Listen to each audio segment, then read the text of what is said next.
Asini roha madihamu doh dame na sian Tuhan debata amata doh sian anak na Tuhan Yesus Kristus Tuhan. Amin. Shalom manginang, selamat pagi. Selamat melanjutkan aktivitas kembali. Tetap sehat dan semangat manginang di dalam Tuhan. Ingat tetong martang yang pangodianon jala tetong mata puji Tuhan tadi nguluta hape namasa arsa las ni roha. Dan tetaplah setia mendengar firman Tuhan. Hari ini 1 Yohanes 3 ayat 24. Siradoti pati na ido na mian di bagasan ibana jala debata di bagasan ibana. Jala sianodo taboto na mian ibana di bagasan hita, sian toddi na nilehon na itu hita. Barang siapa menuruti segala perintahnya, ia diam di dalam Allah dan Allah di dalam dia. Dan demikianlah kita ketahui bahwa Allah ada di dalam kita, yaitu roh yang telah ia karuniakan kepada kita. Demikian firman Tuhan. Bapak saudara-saudara mungkin sudah familiar dan kita sering mengucapkannya. Tahu dari mana lu? Sotoy lu, sok tahu lu. Ya, hari ini firman bukan mau mengatakan sok tahu, soto ya. Tapi firman hari ini mengajari kita bagaimana kita mengenal seseorang itu diam di dalam Allah dan Allah di dalam dia, yaitu melalui roh Tuhan yang telah dikaruniakan kepadanya.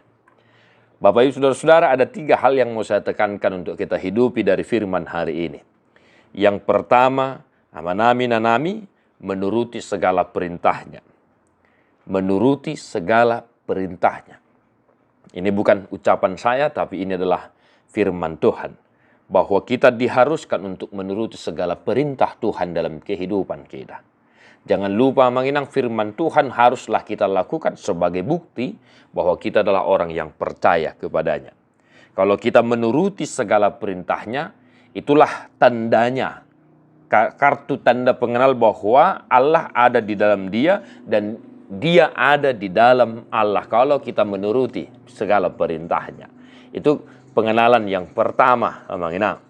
Dan yang kedua, melalui roh Tuhan. Ya, melalui roh Tuhan yang diam di dalam kita, dari situlah kita ketahui bahwa Allah ada di dalam dia dan dia ada di dalam Allah.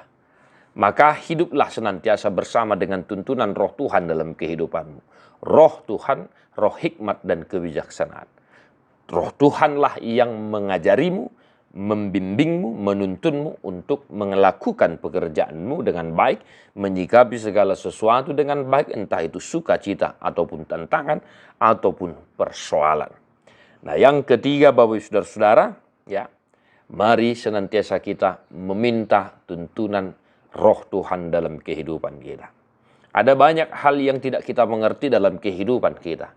Ada banyak pergumulan yang tidak bisa dinalari atau ditanggapi, dipikirkan oleh akal sehat kita. Dan satu-satunya cara agar kita bisa menyikapi segala sesuatu dengan baik adalah melalui tuntunan roh Tuhan yang senantiasa kita minta dalam kehidupan kita dan yang senantiasa membimbing kita dalam setiap pekerjaan kita. Maka tetaplah semangat satu hari ini Bapak saudara-saudara. Saya mengenalmu ketika engkau menuruti segala perintah Tuhan dan roh Tuhan ada di dalam dirimu.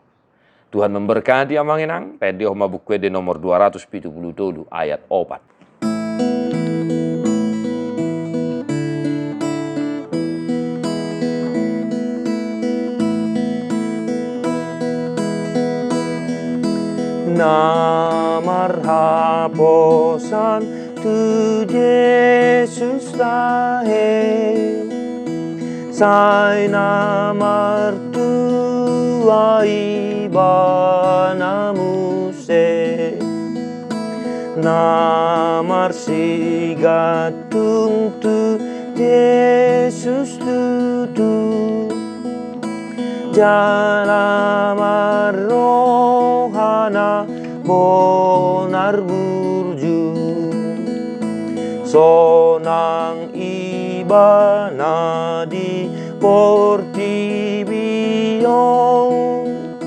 sonang nang sogoti surgongo. Tuhan Yesus memberkati. God bless you. nonstop.